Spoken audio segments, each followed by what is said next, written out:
Good morning students, welcome to online class Shanti Kunj public school.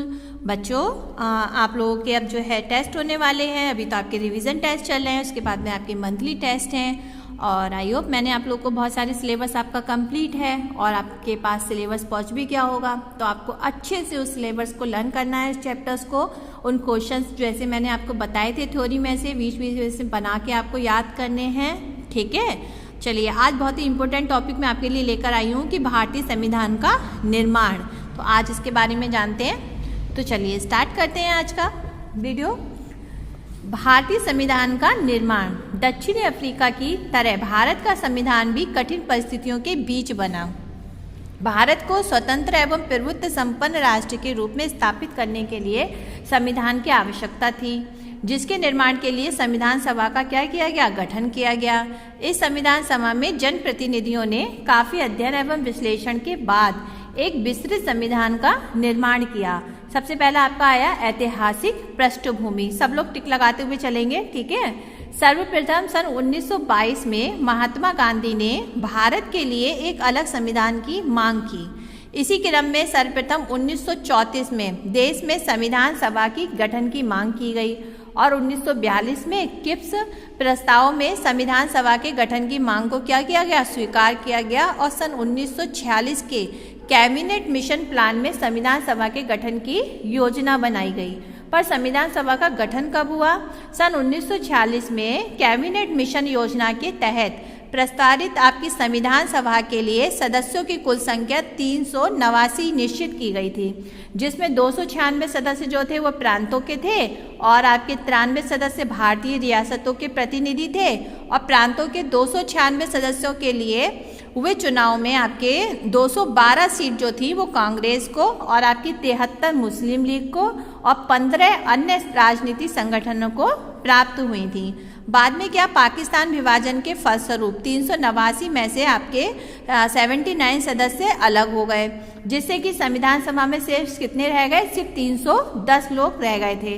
तो संविधान सभा के मुख्य सदस्यों में आपके अगर हम कहें तो जवाहरलाल नेहरू, डॉक्टर राजेंद्र प्रसाद, मौलाना अबुल कलाम आज़ाद, आचार्य कृपलानी और KM मुंशी और आपके डॉक्टर भीमराव अंबेडकर, डॉक्टर राधा कृष्ण आदि थे। महिलाओं में आपके सरोजनी नायडू, हंसा मेहता, रेणुका राय, दुर्गाबाई देशमुख आदि मुख्य थे। अब देखिए इनके बारे में कुछ इंपॉर्टेंट चीज़ें हैं, जैसे कि आपके वल्लभ भाई झावर भाई पटेल, ये आपको पता भी होनी चाहिए। जैसे कि इनका जन्म कहाँ हुआ था, गुजरात में हुआ था और अंतरिम सरकार में ये गृह सूचना यानी कि प्रसारण मंत्री थे। वकील और बारदोनी किसान सत्याग्रह के ये नेता थे और भारतीय रियासतों के विलय में निर्णायक इन्होंने भूमिका निभाई थी और बाद में क्या बन गए थे, उप प्रधानमंत्री बने थे। ठीक है, फिर आई हमारी सरोजनी नायडू, ये आंध्र प्रदेश में इनका जन्म हुआ था और ये कवित्री थी, लेखिका और राजनैतिक कार्यकर्ता भी थी। कांग्रेस की अग्रणी महिला नेता रही हैं ये।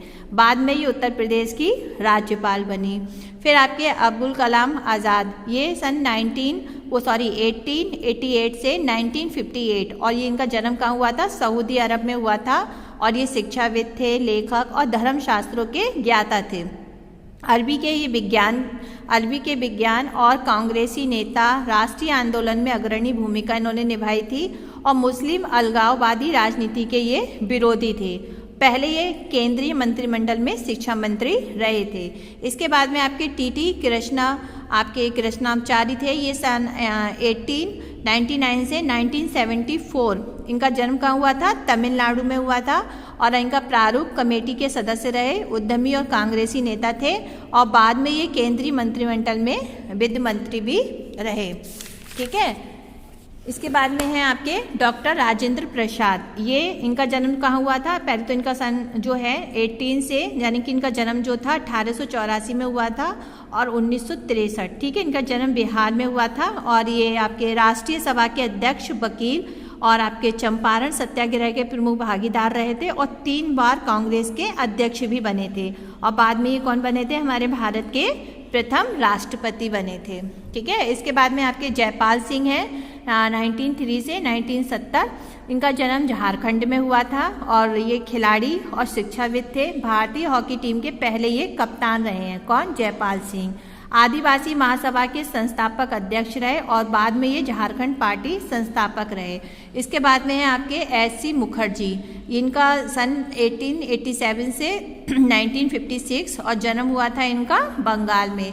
प्रसिद्ध लेखक व शिक्षाविद रहे, संविधान सभा के उपाध्यक्ष रहे और आपके ऑल इंडिया क्रिश्चियन काउंसिल और बंगाल विधान के सदस्य भी रहे। बाद में बंगाल के कौन बने थे?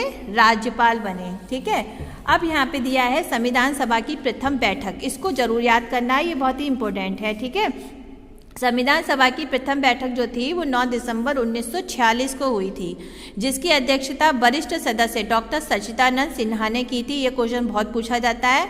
इसके बाद 11 दिसंबर 1946 को संविधान सभा में डॉक्टर राजेंद्र प्रसाद को स्थायी अध्यक्ष चुना गया और BN राय को संविधान सभा के संवैधानिक सलाहकार के रूप में नियुक्त किया गया था। ठीक है, इसके बाद में संविधान सभा की कुछ समितियां बनी, वो क्या थी? कुछ इनका गठन किया गया, उनमें सबसे आपकी प्रारूप समिति, कार्य संचालन समिति, प्रांतीय संविधान समिति और आपका मूल अधिकार एवं अल्पसंख्यक समिति, प्रक्रिया समिति, वार्ता समिति, झंडा समिति और आपके संघ संविधान समिति, संघ समिति एवं वित्त एवं स्टाफ समिति। अब इन समितियों में सबसे ज़्यादा आपकी पूछी जाती है प्रारूप समिति और आपकी प्रांतीय समिति, मूल अधिकार और आपके पूछते हैं झंडा समिति। ठीक है, और आपके वित्त एवं संघ समिति। ठीक है, फिर आपका उपयुक्त सभी समितियों में जो था प्रारूप समिति सबसे ज़्यादा महत्वपूर्ण समिति थी। इसी ने संविधान का प्रारूप क्या किया था? तैयार किया था। इस समिति के अध्यक्ष कौन थे? डॉक्टर भीमराव अंबेडकर थे। ये क्वेश्चन भी कई बार पूछा जाता है कि प्रारूप समिति के भाई जो अध्यक्ष थे वो कौन थे? वो डॉक्टर भीमराव अंबेडकर थे। इसलिए डॉक्टर भीमराव अंबेडकर को क्या कहा जाता है? संविधान सभा का जनक कहा जाता है। ठीक है, इसके बाद में प्रारूप समिति थी क्या? तो संविधान सलाहकार BN राव के निर्देशन में संविधान सभा के आपके कार्यालय द्वारा तैयार किए गए संविधान के प्रथम प्रारूप पर विचार करने हेतु संविधान सभा 29 अगस्त 1947 को डॉक्टर भीमराव अंबेडकर की अध्यक्षता में एक प्रारूप समिति का गठन किया गया और इस समिति में कितने सदस्य थे? 7 सदस्य थे। कौन कौन थे ये भी याद रखना है कि फिर आपकी प्रारूप समिति में कितने सदस्य थे? 7 सदस्य थे।